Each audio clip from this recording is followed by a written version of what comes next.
లేస్తే గొడ్డల పార్టీ 5 అని చెప్పి జగన్మోహన్ రెడ్డి గారిని, వైఎస్ఆర్ కాంగ్రెస్ పార్టీని పదే పదే విమర్శిస్తూ ఉన్నారు. నిజానికి జగన్మోహన్ రెడ్డి గారిని, లేకపోతే రాజశేఖర్ రెడ్డి గారిని, లేకపోతే వైఎస్ ఫ్యామిలీని దగ్గరకు చూసే వాళ్ళకి ఎవరికైనా కానీ వీళ్ళు నిజంగా అంత క్రూరంగా ఉంటారంటే ఏ ఒక్కరు కూడా నమ్మరు.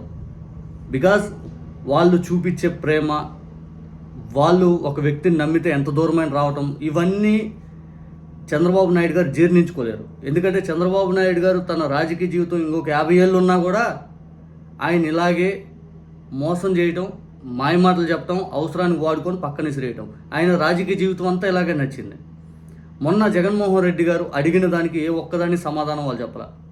బాలకృష్ణ గారి ఇంట్లో కాల్పులు ఎందుకు జరిగినాయి, మల్లెల బాబుజీ చనిపోయే ముందు రాసిన లేఖ పరిస్థితి ఏంటి, దశరథ్ రామ్ గారి హత్యకు సంబంధించిన అంశం ఏంటి, వంగవీటి మోహన్ రంగా గారిని ఎందుకు కారణం చేత చంపేయించారు, ఆ తర్వాత ఆ మోహన్ రంగా గారి హత్యలో మెయిన్ అక్యూజ్గా ఉన్న వ్యక్తి ఇప్పుడు మీ టీడీపీ తరపున ఎమ్మెల్యే కదా, రాజారెడ్డి గారిని చంపేశారు. రాజారెడ్డి గారిని చంపేసినటువంటి వ్యక్తికి టీడీపీలో ఉపాధ్యక్ష పదవి ఇవ్వలేదా, వివేకానంద రెడ్డి గారిని చంపిన వ్యక్తిని తీసుకొచ్చి డిబేట్లో కూర్చోబెట్టి ఆహా ఓహో అంటం లేదా, అసలు రాజశేఖర్ రెడ్డి గారు చనిపోయే 3 రోజుల ముందు అసెంబ్లీలో ఏం జరిగింది, ఇవన్నీ ప్రస్తావిస్తూ మీదయ్యా గొడ్డల పార్టీ, మీరయ్యా అన్యాయం చేసేవాళ్ళు, మీరయ్యా మానసిక శోభకు గురి చేసి ఎన్టీ రామారావు గారు లాంటి వ్యక్తిని కూడా మానసికంగా కుషించిపోయేలాగా చేసిన వాళ్ళు, వెన్నుపోటు మీదయ్యా, మీ విధానమే ఇదే అని చెప్పి జగన్మోహన్ రెడ్డి గారు క్వశ్చన్ చేశారు. దానికి మాత్రం ఏ ఒక్కరు సమాధానం చెప్పాల. ఆఖరికి ఆయన ఇట్ట చంపాను అట చంపాను అని చెప్పి గతంలో ఈయన దస్తగిరిని తీసుకొచ్చి లైవ్ డిబేట్లో కూర్చోబెట్టి పెద్ద ఎత్తున హంతకులను తీసుకొచ్చి డిబేట్ నడిపారు. సేమ్ ఇప్పుడు 14 ఏళ్ళు యావజ్జీవ కారాగార శిక్ష అనుభవించినటువంటి ఒక హత్య కేసు సంబంధించిన వ్యక్తిని ప్రెస్ మీట్లు, మెయిన్ లైవ్ డిబేట్లు తీసుకొచ్చి నీతి సూత్రాలు వల్లిపిస్తూ ఉన్నారు. వీళ్ళ ప్రజాస్వామ్యాన్ని కాపాడేది, వీళ్ళ ఏబిఎన్ వాళ్ళు, ఇటువంటి వ్యక్తుల జగన్ గారు అడిగిన దానికి సమాధానం లేదు. ఏం బాలకృష్ణ గారు, ఇగోండి ఈ చూడండి బాలకృష్ణ గారి వాస్తవంగా ఆ రోజు ఏదైతే 2004 కానీ 5 కానీ ప్రాంతంలో జరిగినటువంటి కాల్పుల ఘటనలో ఎవరయ్యా, ఇదిగో మల్లెల బాబ్జీ ఆయన చనిపోయే ముందు రాసిన లేఖ గురించి అప్పటి పేపర్లో, ఆ తర్వాత వంగవీటి మోహన్ రంగా గారికి సంబంధించిన అంశం, పరిటాల రవి గారి అంశం, ఆ తర్వాత బాలకృష్ణ గారి అంశం, బాలకృష్ణ గారు వసుంధర గారు లొంగిపోయారని చెప్పి ఆ తర్వాత ఆయన ఒక సర్టిఫికేట్ తెచ్చుకుంది, ఆ తర్వాత హాస్పిటల్ ముందు బాలకృష్ణ గారు, ఇవన్నీ ప్రపంచానికి తెలియదు కదా. ఈరోజు రాజారెడ్డి గారి వర్ధంతి సందర్భంగా భూమన్ గారు ఒక ఆర్టికల్ రాశారు. ఆ ఆర్టికల్ చదువుతాను వినండి. రాజారెడ్డి గారి మనసు ఎలాంటిది అని ఇక్కడే తెలియజేస్తూ ఉంటుంది. వక్రీకరణలు పురాణ కాలం నుంచే ఉన్నాయి అవే సత్యాలని ప్రజలను నమ్ముటట్టు ఉంది. ఆయా కాలాల్లో వ్యక్తులు తమ స్వార్థాన్ని బట్టి ఓ మహా వ్యక్తిని నరహంతకుడిని ధీరోదాత్తడుగాను చేశారు. ఎంత చేసినా నిజం ఒకరోజు బయటకు వచ్చి తీరుతుంది. సూర్యుడికి మబ్బు అడ్డంగా రావచ్చు, కానీ అది శాశ్వతం కాదు. మహానేత డాక్టర్ వైఎస్ రాజశేఖర రెడ్డి తండ్రి వైఎస్ రాజారెడ్డి మీద ఇలాంటి వక్ర ప్రచారమే జరిగింది. ఆయన ఎంత మృదు స్వభావో అంత కఠినుడుగా చిత్రీకరించారు. నోరు ప్రచార సాధనాలు ఉన్నాయని అసత్యాలను సత్యాలుగా ప్రచారం చేశారు. అసలు రాజారెడ్డి వేరు, ఈ పాలకులు తమ స్వార్థం కోసం భూతద్దంలో చూపుతున్న రాజారెడ్డి వేరు. పేరుకు తగ్గట్టు మానవ రాజస్యం ఉన్న వ్యక్తి రాజారెడ్డి. గంభీరమైన రూపం, అచ్చ తెలుగు పంచకట్టు, చురుకైన కళ్ళు, గుబురు మీసాలు, గుండెల్లో అపారమైన తడి, చదువు పట్ల గౌరవం, సహాయం చేయడానికి ఎప్పుడు ముందుండే గుణం, తనవారు తనకంటే ఎదిగి ఆదర్శంగా నిలబడాలని కోరిక, ఇలా ఎన్నో కలిస్తే అది రాజారెడ్డి. గూండాయిజానికి ఎదురొడ్డి నిలబడిన వ్యక్తి రాజారెడ్డి. 1960 ప్రాంతంలో కడప జిల్లా పరిస్థితి వేరు. ముఖ్యంగా పులివెందుల పరిసరాల పరిస్థితి ఈ తరానికి ఏమాత్రం తెలియదు. చాలా గ్రామాలకు కరెంటు సౌకర్యం లేదు, రోడ్డు సౌకర్యం లేదు. ఓ వార్త మరో గ్రామానికి చేరాలంటే చాలా రోజులు పట్టేది. ఓ కాలనీ ఉన్న ఒక వర్గపు గుండాల ఆధిపత్యం కింద పులివెందుల ప్రజలు నలిగిపోయేవారు. దొంగతనాలు, దౌర్జన్యం, దోపిడీ, మామూలు వసూలు, ఇలాంటి అరాచకత్వం ఉండేది. ఎదిరిస్తే చంపేసేవాళ్ళు. పోలీసులు కూడా ఆ గుండాలను చూసి భయపడేవారంట. దాన్ని ఏమాత్రం సహించలేక ఎదురొడ్డి నిలబడిన యువకుడు రాజారెడ్డి. ఆ రోజు అది పెద్ద సాహసం. ఎదిరించడమే కాక వారిని పులివెందులలో కానీ ఇతర గ్రామాల్లో కానీ అడుగు పెట్టనీయకుండా చేశారు రాజారెడ్డి. రాజారెడ్డి పేరు మారుమోగిపోయింది. రాజారెడ్డిని ఏ క్షణమైనా వాళ్ళు చంపేస్తారు అనే భయం కొందరు ఆయనకు రక్షణగా ఏర్పడ్డారు.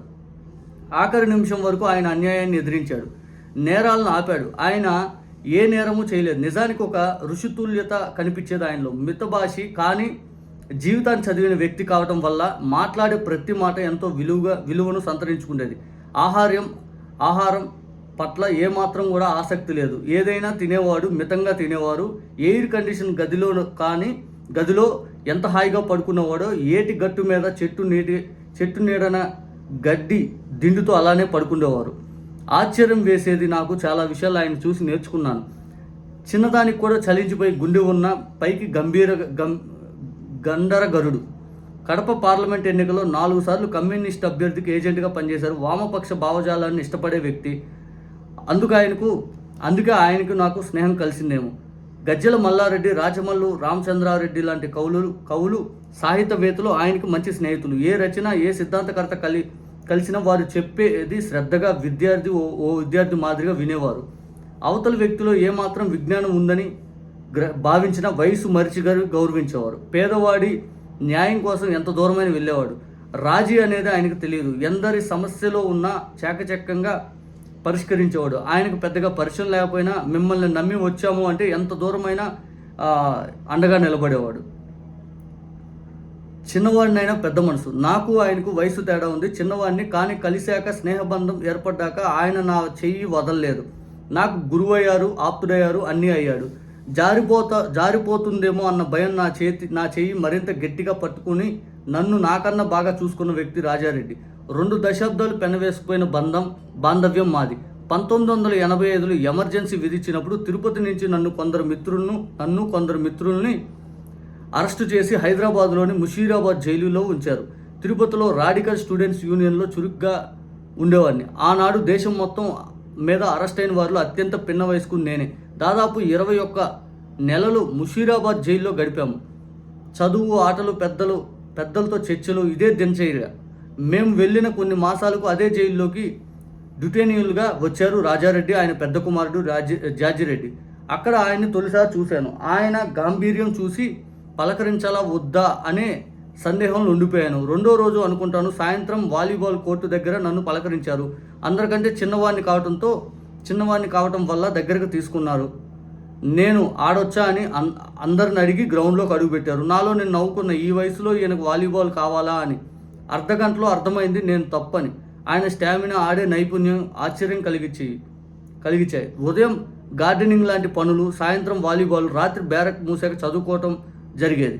మధ్యాహ్నం భోజనం అయ్యాక సమయం నెమ్మదిగా కదిలేది. మధ్యాహ్నం నిద్ర నాకు అలవాట్లేదు. బ్యారక్ ముందున్న రేకులు వరండాలో చెస్ బోర్డు ముందు వేసుకొని కూర్చునేవాడిని. దూరం నుంచి చూసి దగ్గరికి వచ్చారు రాజారెడ్డి. ఇద్దరం ఆడేవాళ్ళు. నిజానికి నాకు ఆడటం రాదు. ఎలా ఆడాలో, ఏ పావులో ఎలా కదపాలని ఆయనే చెప్పారు. చాలాసార్లు నేను గెలిచేవాడిని. క్రమంగా అర్థమైంది నన్ను గెలిపించడానికి ఆయన ఓడిపోతున్నారు అని. ఇక మరణం లేని మనిషి రాజారెడ్డి మంచితనాన్ని దాచి అసత్య ప్రచారాలు చేశారు కానీ ఆయన ఏనాడు భూదందాలు చేయలేదు. నిజానికి భూ ఆక్రమణకు ఆయన పాల్పడి ఉంటే ఈరోజు సగం తిరుపతి ఆయన కుటుంబం చేతిలో ఉండేది. వేముల దగ్గర రాజారెడ్డిని కిరాతకంగా పాశవికంగా చంపింది పార్థసారథే. అప్పటి ప్రభుత్వ పెద్దలు ప్రోద్బలంతో ఇది జరిగింది. అంటే అప్పుడు చంద్రబాబు నాయుడు గారి ప్రోద్బలంతో ఇది జరిగింది. ఈ హత్యా రాజకీయాల ఫలితం ఓ మంచి మనిషి మరణం అందరికి తప్పదు కానీ చరిత్రలో కొందరు గుర్తుంచుకుంటుంది. చీకటి మింగిన సూర్యుడు రాజారెడ్డి. అయినా సూర్యుడు వేడి తగ్గదు, వెలుగు తగ్గదు. శత్రువుల ఆయుధంతో నారాసురాల వంటి స్వార్థపరులు మాటలు ఈటెలతోనూ రాజారెడ్డి మీద అమానుష్యమైన దాడి చేశారు. కానీ రాజారెడ్డి ధీరోదాత్తుడు. తన వారికై నిలబడిన వీరుడు చనిపోడు, చంపబడతాడు. ఇది భూమన్ గారు ఈరోజు రాసినటువంటి ఆర్టికల్. ఇది నిజానికి రాజారెడ్డి గారు ఏంటి ఇదని చెప్పి అంతకుముందు కూడా మనం ఒక వీడియోలో చెప్పుకున్నాం. రాజారెడ్డి గారు వాళ్ళ కాలేజీ యొక్క ప్రిన్సిపల్ రిటైర్డ్ అవుతుంటే చాలా గౌరవంగా కుటుంబ సభ్యులందరూ వెళ్ళి ఆ ఫంక్షన్ అటెండ్ అయ్యి ఆయన్ని సత్కరించి ఆ రోజుల్లోనే బాగా ఘనంగా సత్కరించి పంపించారు. ఆ స్టేచర్ ఉన్న వ్యక్తి ఆలోచించి పూర్తిగా ఎలాంటిదని అక్కడే చెప్పారు. పండితుల దగ్గరికి ఆయన ఎంత చిన్నవాడైనా వెళ్ళిపోతాడని. నిజానికి అంత క్రూరుడై ఉంటే ఇటువంటి పనులు ఎవరూ చేయరు, క్రూరంగానే ఆలోచిస్తారు. కానీ ఈరోజు చంద్రబాబు నాయుడు గారు లాంటి వ్యక్తిని చూసి, చంద్రబాబు నాయుడు గారి రాజకీయం చూశాక ఎంత మంచివాడైనా చంద్రబాబు నాయుడు గారికి ఆపోజిట్గా నించుంటే ఈ సమాజానికి ఆయన చెడుగానే చూపించగలుగుతాడు. ఈ సమాజానికి ఆయన రాజకీయ స్వలాభం కోసం విపరీతమైన దుష్ప్రచారం చేయించగలుగుతాడు. అవసరమైతే హత్యా రాజకీయాలైనా ప్రేరేపించగలుగుతాడు. ఇది వాస్తవంగా జగన్ గారు అడిగిన ఏ ఒక్క హత్య గురించైనా వాళ్ళు ప్రస్తావిస్తున్నారు. ఏమన్నంటే గొడ్డలపాటి వంగవీటి మోహన్ రంగ గారి గురించి ఎందుకు మాట్లాడట్లేదు, దశరథరామ్ గారి గురించి ఎందుకు మాట్లాడట్లేదు, ఆ తర్వాత మల్లెల బాబ్జీ గారి గురించి ఎందుకు మాట్లాడట్లేదు, రాజారెడ్డి గారి హత్యకు సంబంధించి ఎందుకు మాట్లాడట్లేదు, బాలకృష్ణ గారి ఇంట్లో కాల్పులు ఎందుకు జరిగినాయి అంటే దాని ముందు ఎందుకు మాట్లాడట్లేదు, ఇవన్నీ ఎందుకు మాట్లాడట్లేదు. వివేకానంద రెడ్డి గారి హత్యకు సంబంధించి ఎందుకు దస్తగిరిని మీరు కాపాడాల్సి వస్తుంది? ఆయన లాయరు చంద్రబాబు నాయుడు గారికి సంబంధించిన లాయర్ సిద్ధార్థ లోద్రా అని అంత స్థాయి దస్తగిరికి ఎవరు ఇచ్చాడు, ఎక్కడి నుంచి వచ్చింది? వీటన్నిటికి సమాధానాలు ప్రజలు మీ దగ్గర నుంచి ఆశిస్తూ ఉన్నారు.